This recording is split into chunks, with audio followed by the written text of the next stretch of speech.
Ma'asyiral muslimin jamaah yang dirahmati oleh Allah Subhanahu wa taala. Kembali tak jemu-jemunya kita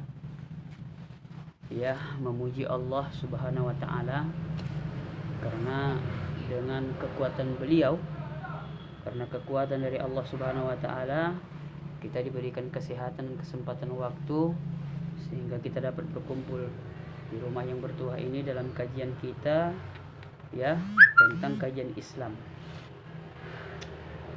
Adapun hari ini yang akan saya bahas kepada kita semua yaitu terkait tentang lanjutan kaji kita kemarin, yaitu terkait tentang masalah hukum atau landasan hukum zakat di Indonesia.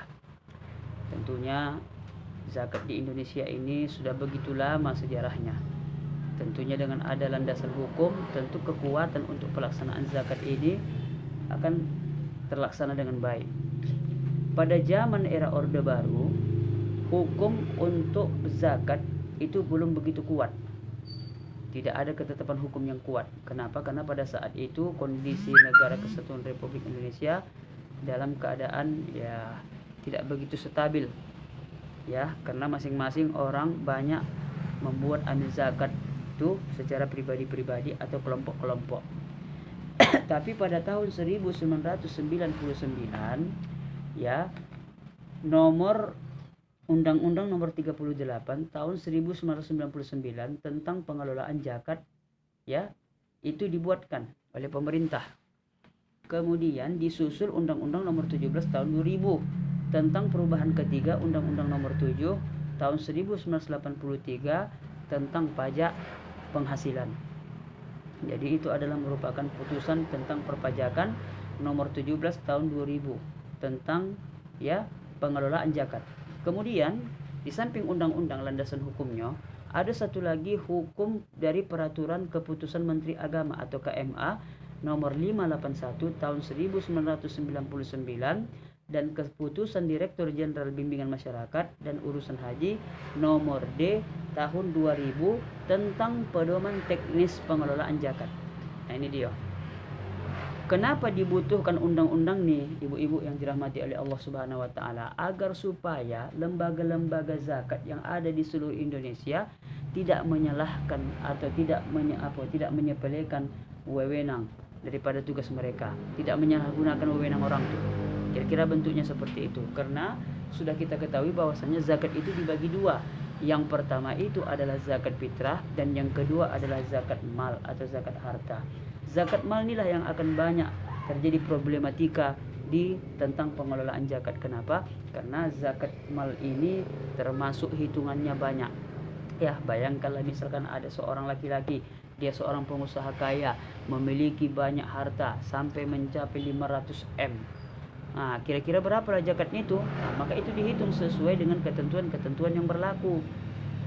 Berapa haulnya, berapa nisabnya, segala macam itu harus kita pelajari lebih tajam kembali. Jadi intinya bahwasanya undang-undang ini mengikat lembaga-lembaga amil zakat agar supaya dapat melaksanakan tugasnya dengan baik. Karena di dalam undang-undang tersebut diharapkan lembaga-lembaga amil zakat ini harus memiliki sifat karakter yaitu profesional. Harus profesional, harus akurat, data-data harus oke. Kemudian amanah itu yang paling penting. Kenapa? Karena di dalam pelaksanaan zakat ini ada 3 konsep amil zakatnya. Ada 3 konsep dalam lembaga amil zakat. Yang pertama itu adalah pengumpulan zakat, kemudian yang kedua itu adalah pendataan zakat, dan yang ketiga itu adalah penyaluran zakat. Pendataan itu maksudnya pengolahan. Kira-kira begitu. Kemana hendak diarahkan? Kita ambil zakat orang, kita publikasikan, kita promosikan. Siapa yang nak berzakat silahkan ke kami. Ceceknya begitu. Kita buka lembaga zakat Majelis Taklim ... Kira-kira bentuknya begitu kan. Jadi tugas lembaga tadi itu untuk mengumpul zakat orang-orang kaya, orang-orang yang istilahnya yang wajib untuk memberikan zakat. Setelah dikumpulkan zakat tersebut, kemudian zakat tersebut kita kelola dengan sebaik mungkin. Kita pergunakan untuk apa zakat tersebut. Kemudian setelah itu baru kita salurkan. Apabila orang-orang yang pengurusnya tidak memiliki kapabilitas yang amanah, ini akan sulit nanti ke depannya, Bu. Jadi kita harapkan, kita berdoa kepada Allah Subhanahu wa taala, mudah-mudahan dengan adanya undang-undang seperti ini, maka lembaga-lembaga amil zakat tidak akan menyalahgunakan wewenangnya untuk kepentingan pribadi ataupun untuk kepentingan kelompok.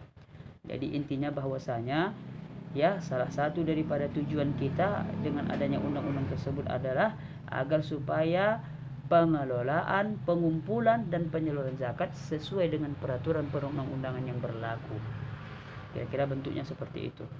Kemudian selanjutnya yaitu yang terakhir adalah bahwasanya ya ketika ibu-ibu majelis taklim yang dirahmati oleh Allah Subhanahu wa taala ingin mendapatkan informasi terkait tentang masalah pengelolaan zakat, silahkan datang ke kantor urusan agama di masing-masing kecamatan. Kalau macam kita ini di mana Ustadz? Di kantor kecamatan Tanjung Balai Utara di Jalan Profesor HM Yamin dekat Polsek TB Utara. Jadi kalau bisa datanglah ibu ke sana, apapun kira-kira permasalahan-permasalahan tentang keagamaan, bolehkah ditanya di sana? Entah mana tahu besok berjumpa kita di sana. Karena saya juga bagian daripada penyuluh agama Islam non PNS di KUA Kecamatan Tanjung Balai Utara. Kita akan memberikan pelayanan, akan memberikan informasi-informasi terkait tentang masalah keagamaan dunia Islam. Apalagi tentang masalah zakat. Contohnya misalkan zakat fitrah Ustadz, kapan kira-kira kita membayar zakat fitrah Ustadz? Ketika masuknya di bulan suci Ramadan. Ada ketentuan-ketentuan sesuai dengan syariat agama Islam. Ya Bu ya. Jadi kesimpulannya adalah bahwasanya kalau memang raso-raso kita ya kita sudah masuk nisab sama haulnya, maka tunaikanlah zakat tersebut. Maka serahkan zakat kepada orang yang berpengalaman atau ke lembaga-lembaga zakat yang ibu percayai. Ke masjid boleh, ke lembaga zakat boleh, ke pemerintah boleh, karena pemerintah sudah mengeluarkan peraturan bahwasanya yang mengelola zakat ini adalah Basnas. Apa itu Basnas? Basnas itu adalah Badan Zakat Nasional. Itu ada di tingkat pusat, ada di tingkat provinsi, kota, bahkan di tingkat kecamatan tak ada saya rasa. Paling itu nanti apa itu lembaga-lembaga terkecil di tingkat kota, kabupaten kota yang ada. Jadi mudah-mudahan ya zakat tersebut dapat dikumpulkan dengan sebaik mungkin. Tujuannya adalah supaya apa? Agar dapat mensejahterakan kehidupan rakyat, khususnya kepada yang 8 asnaf. Salah satunya adalah lil fuqara'i wal masakin, yaitu orang-orang fakir dan miskin. Jadi mungkin dapat kami sampaikan, lebih dan kurang mohon dimaafkan. Terakhir, jangan lupa bayar zakat sesuai dengan ketentuan syariat agama Islam. Oke ya Bu ya, paham kira-kira kan? Demikianlah dapat mungkin kami sampaikan. Wallahu muwaffiq ila aqwamit thoriq. Assalamualaikum warahmatullahi wabarakatuh.